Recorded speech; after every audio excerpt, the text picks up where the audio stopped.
Saya Muhammad Yoga Zikri Saputra, NIM 2019-103-703-1157.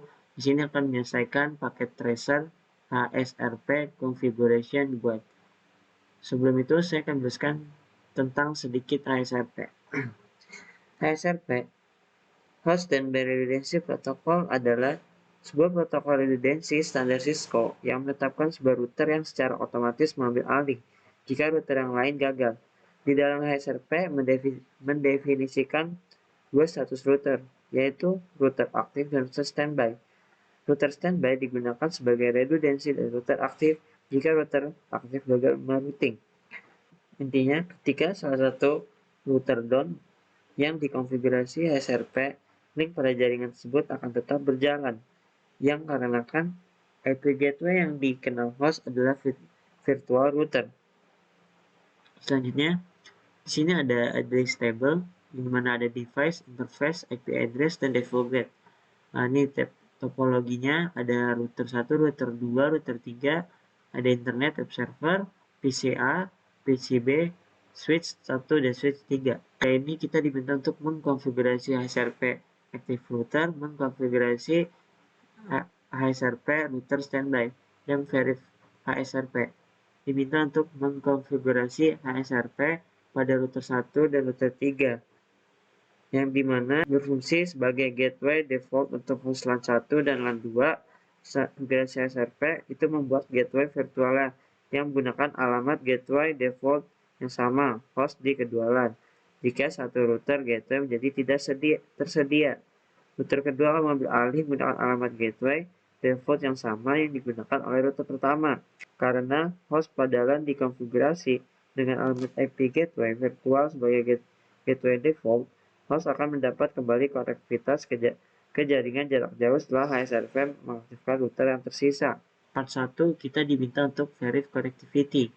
Cara pertama, melacak web server dari PCA. Cara itu, kita pergi ke PCA, lalu buka command prompt dan mengeksekusi dengan cara menggunakan ini. Ya, langsung.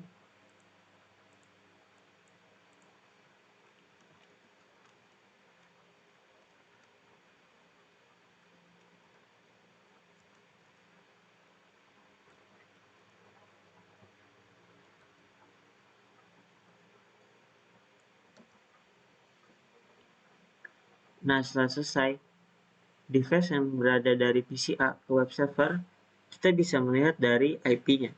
Kita cocokkan dengan address table-nya.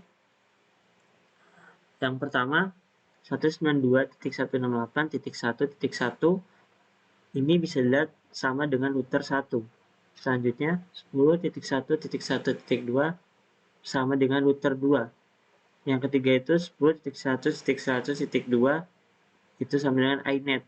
Selanjutnya 209.165.200.226 sama dengan web server. Berarti di mana dia melalui router 1, lalu ke router 2, lalu ke iNet, lalu ke web server. Seperti yang kita lihat di topologi, router 1, router 2, iNet, dan web server. Selanjutnya, di step 2 ini kita diminta untuk melakukan yang sama tetapi dari PCB.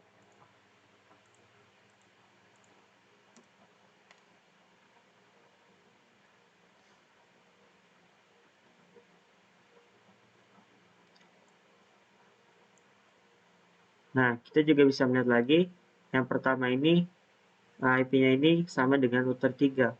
Yang kedua dengan router 2, yang ketiga ini dengan iNet, yang keempat ini web server net. Yang dimana berarti melalui router 3, lalu router 2, lalu ke iNet, lalu ke web server.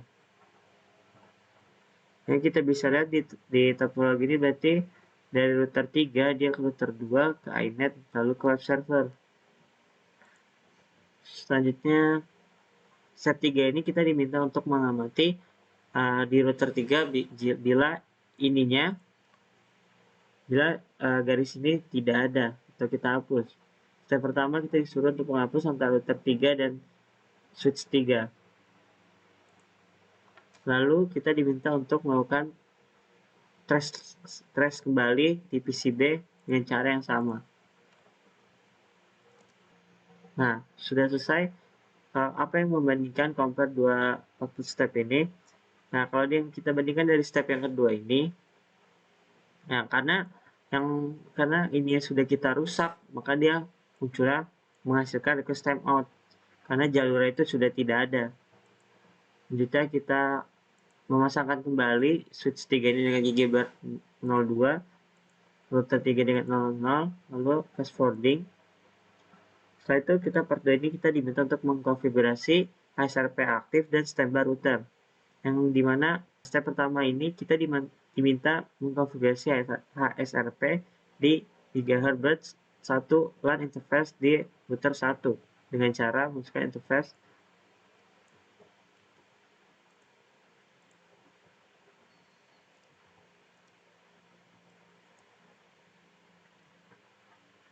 setelah masuk, kita diminta untuk menggantikan HSRP protokol version number-nya menjadi version 2, yang dimana sebelumnya ini dia menggunakan version 1 yang hanya bisa mensupport IPv4 4 address dengan cara standby version 2.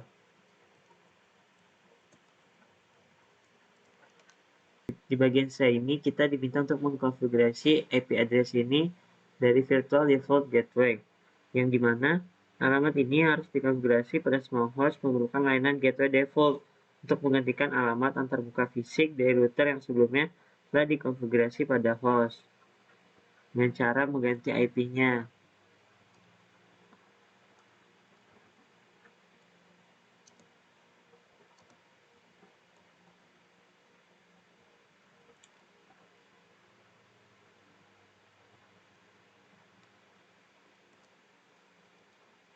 Nah, di mana ini dia berada di grup 1.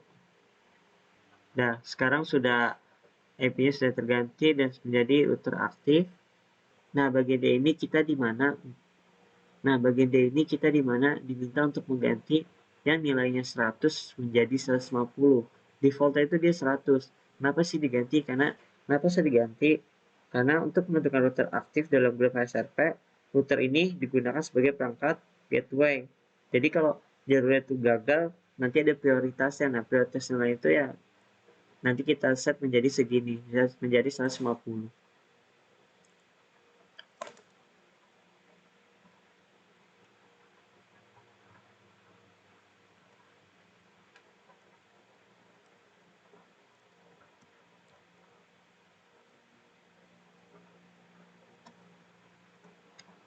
Nah, sudah masuk ke grup 1 dan menjadi priority 150. Selanjutnya, nah, bagian E ini diinginkan bahwa router aktif lanjutkan peran itu ketika tersedia lagi.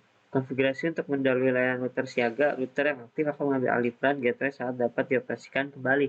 Berarti di mana ini istilahnya untuk mendahulukan atau menggantikan router yang akan aktif kembali.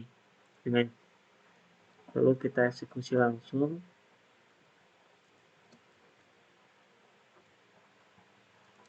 Nah, setelah itu kita diminta untuk melakukan yang sama pada konfigurasi R3, tetapi hanya mengulangi bagian 1B dan 1C.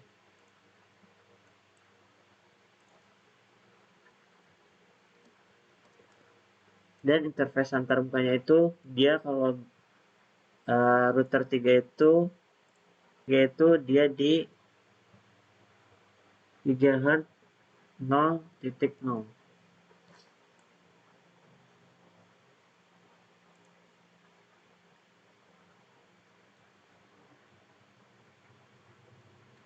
Sudah masuk maka bagian C yang sama, standby version 2.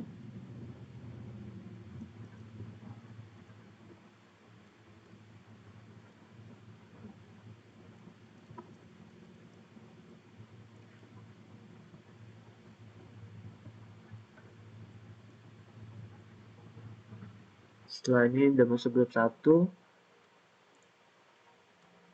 dan dia udah menjadi router standby. Selanjutnya di sini kita diminta untuk memverify HSRP configuration di router 1 dengan cara menggunakan show standby. Nah, bisa dilihat perubahannya yang pertama itu tadi Nah, pakai standby 1, nah dia masuk ke grup 1.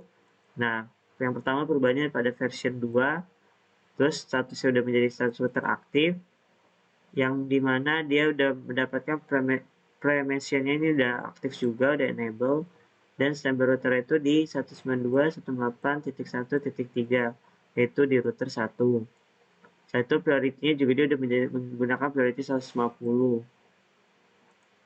Sedangkan kalau R3 itu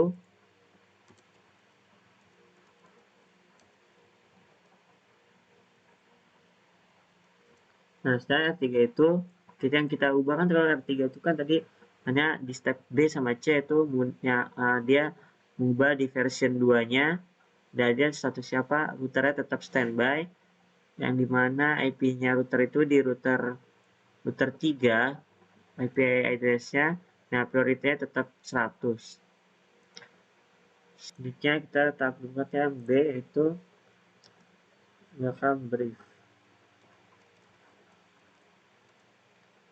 Nah, bisa kita lihat di sini, dia itu di interface antara gigahertz 1, grup 1, priority ada 150, P-nya itu indicate konfigurasi to frame, di mana dia akan bersiap kalau tiba-tiba router aktif kembali.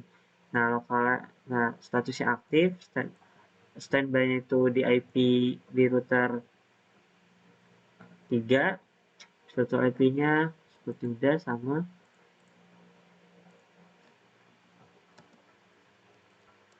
Nah, ini juga sama, yang dimana dia itu grupnya 1, priority masih default, statusnya router standby. Selanjutnya kita diminta untuk mengganti default gateway address-nya di PCA. Di PCA, lalu PCB, switch 1 dan switch 3. Jadi kita ganti dulu di switch 1, enable, conf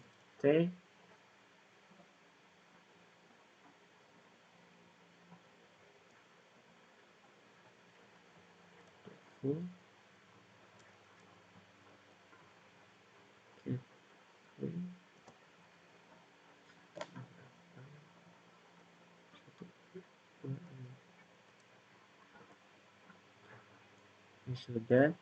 Jangan lupa kita ganti di switch 3 nya juga.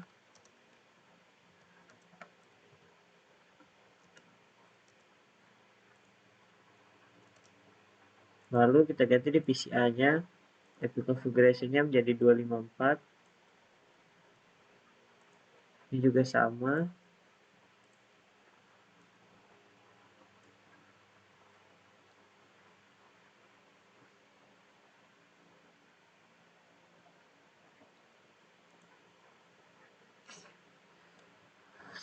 Selanjutnya kita mengobservasi, buka command di PCB, lalu run tester. Kita melakukan yang sama di PCB, tester complete.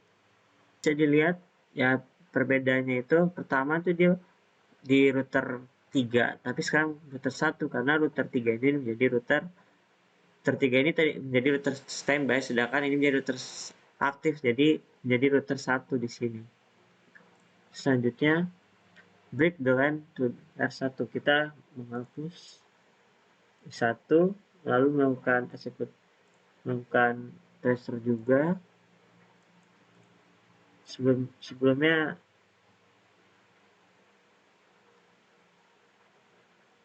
tracer.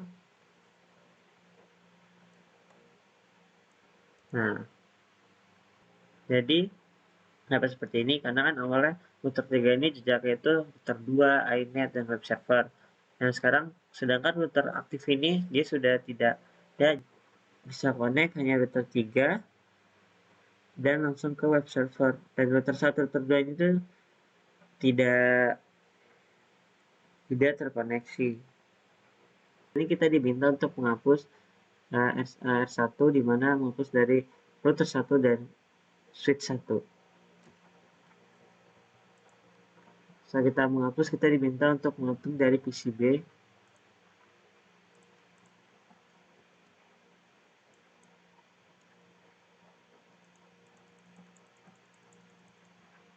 Nah, tracer complete.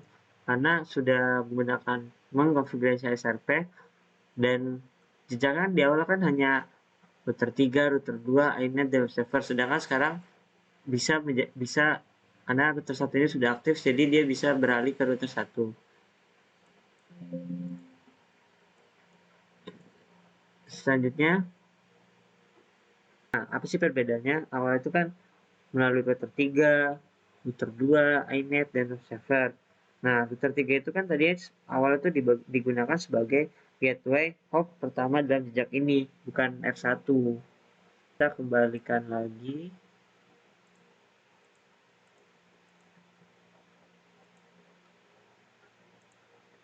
Saya itu reconnect lagi, tapping lagi PCB.